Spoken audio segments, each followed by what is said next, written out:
Yo les gars, désolé, je sais déjà quand vous entendez ma voix, c'est qu'il y a un problème dans la vidéo. En fait, ce qui se passe, c'est que j'ai enregistré la vidéo, truc de dingue. Lorsque je finis d'enregistrer la vidéo, c'est là où je me rends compte que en fait le micro n'était pas branché du tout.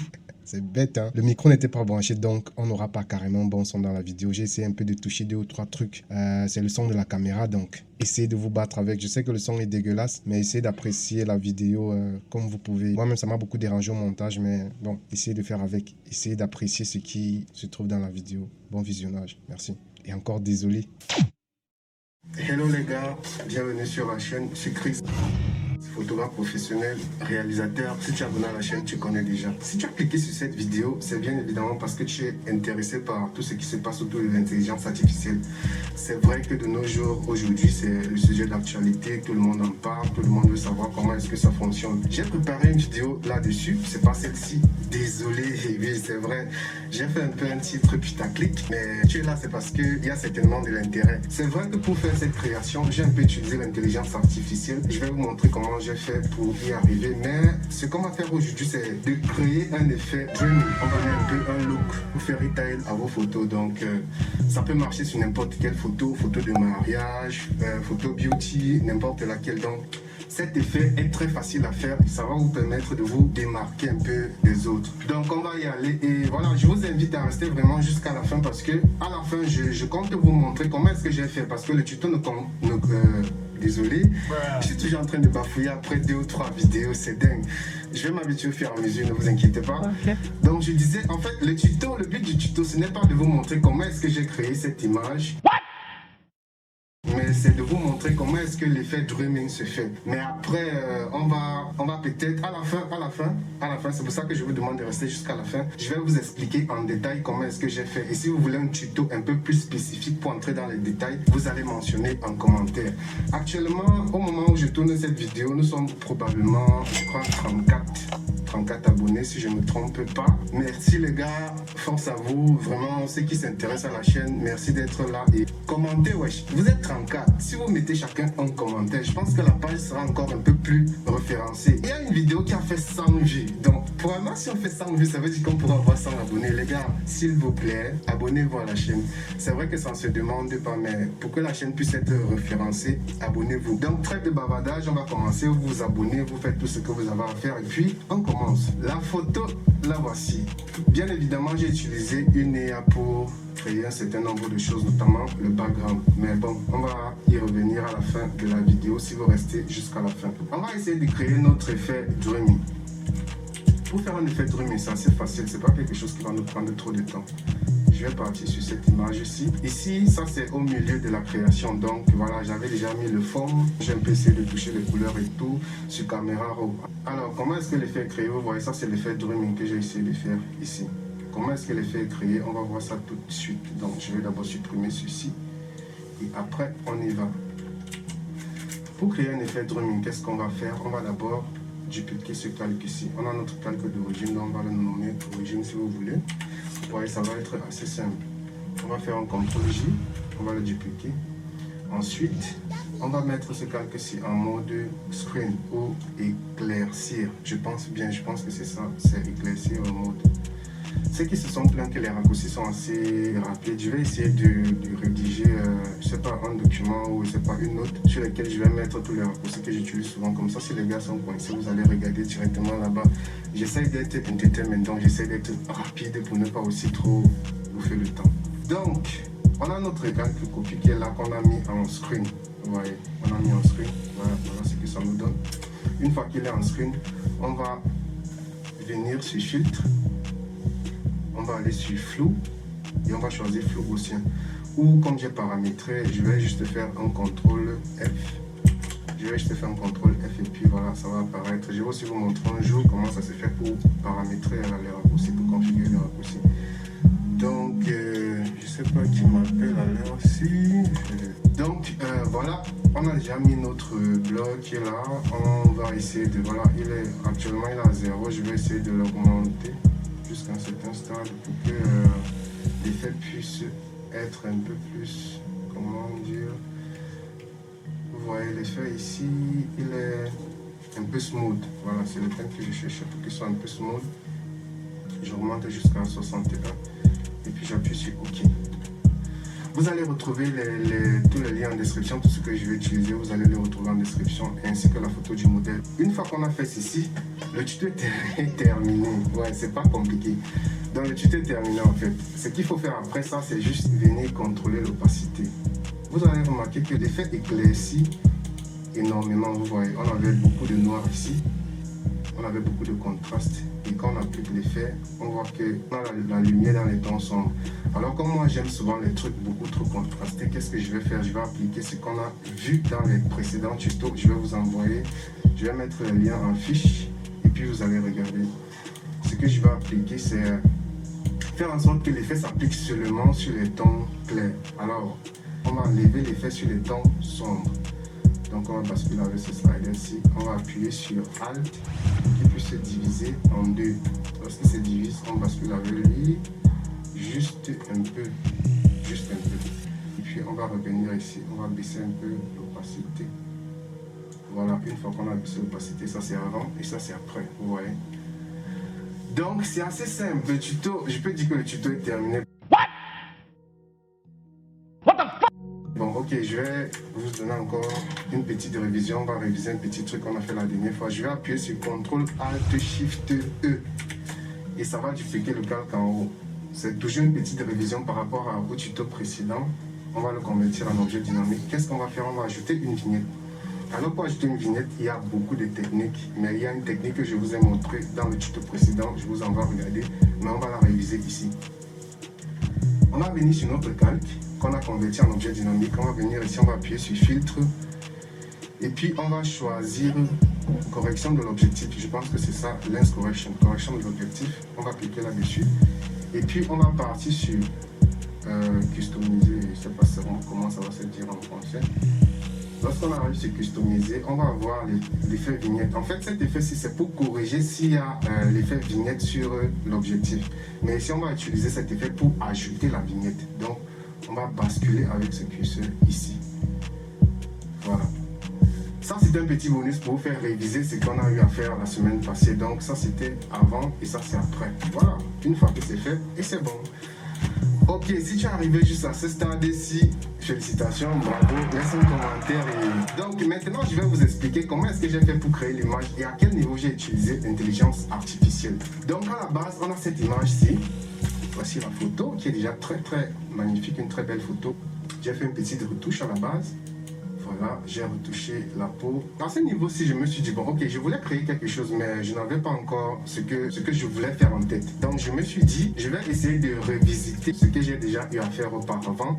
C'est un effet que je vais d'ailleurs afficher en écran, cet effet-ci. Voilà, j'ai voulu le revisiter. Donc, j'ai voulu refaire ça, mais de façon un peu plus... Je vais dire ça comment? Pour voir mon niveau en fait, pour essayer de juger mon niveau. Et ça, c'est quelque chose qui est très important. De temps en temps, ne vous dites jamais que vous êtes déjà fort. Vous voyez? Essayez toujours de vous remettre en question. Et quand vous avez déjà fait quelque chose, revenez toujours sur ça et essayez d'améliorer encore un peu plus. Parce que la seule personne que vous devez challenger, c'est vous-même. Voilà, ça c'était l'instant conseil. Qu'est-ce que je me suis dit? Ok, comme je veux corriger ça, qu'est-ce que je peux faire avec tout ce que les possibilités qu'on a actuellement avec l'intelligence artificielle et tout, je ne vais plus aller me fatiguer pour aller chercher les images sur le net. Donc j'ai donc décidé de créer moi-même le fond parce que j'avais besoin juste du fond.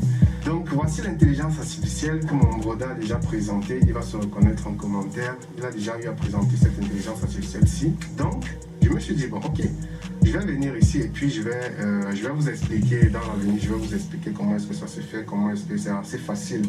J'arrive juste, je vais laisser le lien en commentaire, tu crées juste ton compte et puis voilà, tu peux commencer à faire tes créations sans problème. Donc je suis arrivé ici, voilà comment la page s'affiche. Dès que tu crées ton compte, tout est déjà là, ça c'est la page home.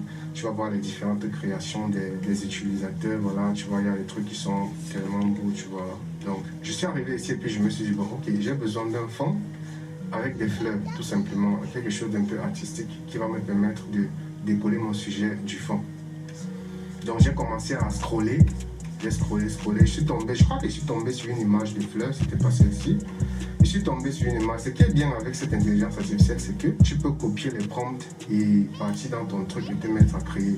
Alors je crois que je suis arrivé ici, parce que je me souviens plus bien, je suis arrivé ici et puis j'ai copié un prompt. j'ai copié un prompt et puis je suis parti sur la partie Generate, ici. Je suis arrivé ici, voilà le prompt en question. Et je suis arrivé ici, quand tu es arrivé sur cette page Generate, c'est ta page là où tu peux maintenant écrire tes prompts, tu peux écrire tout ce que tu veux. Donc j'ai juste copié le prompt chez quelqu'un, je l'ai copié ici et puis ça m'a sorti ces différentes images. Tu vois, j'ai même adoré l'image ici, ça m'a inspiré quelque chose que je vais faire. Et puis je vais aussi vous faire un tuto sur comment vous inspirer à partir des images créées à partir de l'IA. Comment les images de l'IA peuvent vous inspirer pour créer des trucs à vous. Donc moi j'ai envie que vous appreniez à utiliser l'intelligence artificielle à vos fins. Pas devenir des putes, tant pour moi, de l'intelligence artificielle, parce qu'il y a certains qui, voilà, ils ont vu la manne, ils s'asseyent là-dessus. Je me dis que c'est toujours mieux d'avoir un certain background, d'avoir un certain niveau de connaissance et mettre l'IA à son service. Donc voilà, truc de bavardage, on va y aller. Bon, voilà, j'ai téléchargé l'image. Dès que j'ai créé l'image, je suis venu ici, là. Après, il y a un endroit où tu peux télécharger. Je pense que c'est quand tu viens en historique, tu viens sur Download. Voilà, après tu cliques sur une image et puis tu peux la télécharger en cliquant sur Download. Donc une fois que j'ai téléchargé l'image, donc j'ai posé l'image ici, j'ai taffé sur l'image. J'ai enlevé la saturation parce qu'elle était un peu trop saturée. Après, j'ai posé une autre texture en haut pour donner voilà, un peu un effet, je sais pas, de poussière. Bon, c'était dans ma tête, il ne faut pas entrer dans ma tête pour voir ce qu'il y a dans ma tête. Donc, j'ai donné un effet de poussière au truc et je l'ai mis en screen. J'ai aussi baissé la couleur du truc, donné une coloration parce que le truc à la base était blanc. Donc, je lui ai donné une petite coloration jaune. Et cet effet-ci là, comme je sais que sur la photo originale, si on fait comme ça, attendez, si on fait ceci, comme la photo originale est un peu sombre ici, ce que j'ai fait, c'est j'ai créé une ombre une fois sur le background. Après, voilà, j'ai fait cet effet-ci que vous connaissez déjà. Ceux qui ont regardé le prochain tuto, ceux qui ont regardé le dernier tuto, tant pour moi, connaissent déjà ce que j'ai fait à ce niveau-ci. Mais je vais expliquer pour ceux qui n'étaient pas là, mais je vais vous renvoyer voir le tuto. En fait, ce que j'ai fait ici, c'est quoi? Puisque en principe, j'ai sélectionné juste le sujet. Vous voyez, j'ai isolé le sujet. Je l'ai isolé. Donc, j'ai juste isolé le sujet en utilisant un calque. Comment est-ce que j'ai fait pour avoir l'effet-ci? J'ai pris juste la photo. J'ai pris cette texture que vous allez retrouver en description. J'ai sélectionné la texture en appuyant sur CTRL A. Ça sélectionne toute la texture. Je suis venu sur notre photo. J'ai mis un masque de fusion qui est blanc. Donc après avoir mis le masque de fusion, j'ai fait un alt-clic sur le masque de fusion. Ça nous affiche le masque de fusion uniquement. Et j'ai fait un CTRL V. Ouais, ça nous colle la texture qu'on a copiée. Donc, on était ici, on a copié, on a fait CTRL A pour copier la texture. On est venu sur le masque de fusion, on a fait CTRL V pour placer la texture. Une fois qu'on a placé la texture, on va refaire un alt-clic sur l'œil et on fait un CTRL V pour désélectionner et ça nous fait ceci, vous voyez. Donc ça nous fait quelque chose comme ça qui peut vous servir pour beaucoup d'autres choses. Donc une fois que l'image est comme ça, vous pouvez juste créer un fond et ça vous fait un effet pareil. Ouais. Donc ça nous donne un truc comme ça, vous pouvez utiliser pour voilà, les mariages, les trucs, n'importe quoi. Voilà, vous pouvez utiliser à votre guise, vous voyez. Donc c'est un peu ça le truc. C'est ça que j'ai fait là-bas. Je ne sais pas si on aura assez de temps pour que je puisse vous présenter tout le truc parce que le tuto risque d'être assez long et je galère toujours mon montage. Trop. Donc après ça, après avoir sélectionné le sujet, voilà, le reste c'est juste des petits trucs que j'ai ajoutés. Comme je trouvais qu'ici était assez vide, j'ai ajouté d'autres fleurs au-dessus. J'ai fait un peu de dodge and burn. J'ai travaillé un peu les yeux pour ajouter un peu de détails. J'ai travaillé un peu la colorimétrie. Désolé, le truc s'est déplacé. J'ai travaillé juste un peu la colorimétrie sur caméra raw. Après, j'ai ajouté un peu les filtres. Pour travailler encore un peu plus la colorimétrie, j'ai ajouté un peu des filtres. J'ai encore accentué les détails au niveau des yeux. Et puis, je suis venu au niveau des bords de l'image. Tous ceux qui ont assisté au précédent tuto vont comprendre ce que j'ai fait ici. Donc après, j'ai fait quelques légers ajustements là. J'ai ajouté notre effet Glow ou Dreaming Look ici. C'est ça qui booste un peu l'image comme ceci. J'ai jumelé toutes les images et puis j'ai encore un peu plus donné de détails en fait. J'ai concentré le regard sur le regard du personnage en fait. Je l'ai un peu concentré en faisant quoi? En faisant un flou, un radial blur. Ceux qui ont vu les précédents tutos. En fait, ce tuto-ci est un peu comme une sorte de résumé pour tout ce qu'on a déjà vu. C'est pour ça que j'entre pas trop en détail. Ceux qui ont vu les précédents tutos vont comprendre le radial blur. Où est-ce que j'ai utilisé ça pour concentrer le regard sur le modèle. Donc j'ai utilisé ça à ce niveau-ci. Après, j'ai ajouté un effet de noise. Ici, je pense que j'ai encore un peu travaillé les couleurs. Comme je trouvais que c'était un peu trop bleu, j'ai un peu diminué le bleu pour amener un peu de rouge. Et puis maintenant, dans les tons foncés, je suis parti encore pour créer le bleu. Donc j'ai créé un peu, vous voyez, un léger bleu, très soft dans les tons foncés. Et puis je suis revenu, j'ai donné un peu de clarté à l'image. J'ai ajouté les textures, tout ça, j'ai ajouté les particules, un peu de particules. J'ai diminué la saturation au niveau des particules. Et je suis venu ici, voilà, à la fin, comme je suis quelqu'un qui... Je suis un peu dans le mode dark, tu vois, un peu, j'aime un peu les trucs un peu bressants, un peu sombres, genre. Donc du coup, j'ai fait la version en noir et blanc. Voilà. Donc comme moi, voilà, sur mon Insta, que je vais mettre en description, allez me follow s'il vous plaît. J'aime des trucs un peu dark, donc du coup, il fallait une version en noir sur blanc que j'ai créée ici. Désolé vraiment si l'explication est un peu abrupte, si l'explication est un peu trop rapide, je sais que c'est trop rapide, mais peut-être on reviendra dessus sur un autre tuto si vous voulez comprendre exactement pas à pas comment est-ce que j'ai fait pour arriver à ce résultat-ci. Vous le mentionnez en commentaire parce qu'il y a beaucoup qui ne commentent pas et je ne sais pas où est-ce que vous avez des problèmes, qu'est-ce que je dois faire comme tuto pour essayer de résoudre vos problèmes. Donc du coup, j'essaie de faire des trucs qui me viennent en tête en espérant que ça va résoudre certains de vos problèmes. Donc ce tuto-ci était un peu une introduction sur l'utilisation de l'intelligence artificielle. On a utilisé l'intelligence artificielle pour le background, mais les tutos vont venir où plus spécifiquement on va essayer de détailler dans l'utilisation, comment essayer de prendre l'IA et le mettre au service de notre photographie, de notre retouche. Donc voilà un peu en quoi consistait le tutoriel d'aujourd'hui. J'espère que tu n'es pas sorti bordeaux de ce tuto-ci. Si ce n'est pas le cas, laisse un commentaire. Tu t'abonnes si tu veux, mais ça sera vraiment gentil de récompenser le travail que j'ai fait, tu vois. Donc on se retrouve probablement la semaine prochaine pour un autre tutoriel. Si vous avez des problèmes, n'hésitez pas à le mentionner en commentaire, les gars, je vous en prie. J'ai vraiment envie de progresser aussi, de sentir que j'échange avec vous. Et moi aussi, j'avance parce que le but aussi pour moi est d'apprendre. Donc quand je résous vos problèmes, ça me permet aussi d'avancer. Vous voyez un peu. Donc n'hésitez pas surtout à laisser des trucs en commentaire et tout. Si tu es arrivé à ce stade-ci, tu vas écrire une autre chose. Tu écris rouge. Voilà, tu écris rouge. Donc si tu es à la fin de ce tuto, tu écris rouge. On se retrouve la semaine prochaine, les gars. C'était Chris de LFS Studio. C'était un plaisir de vous parler. On se dit sayonara, à la prochaine.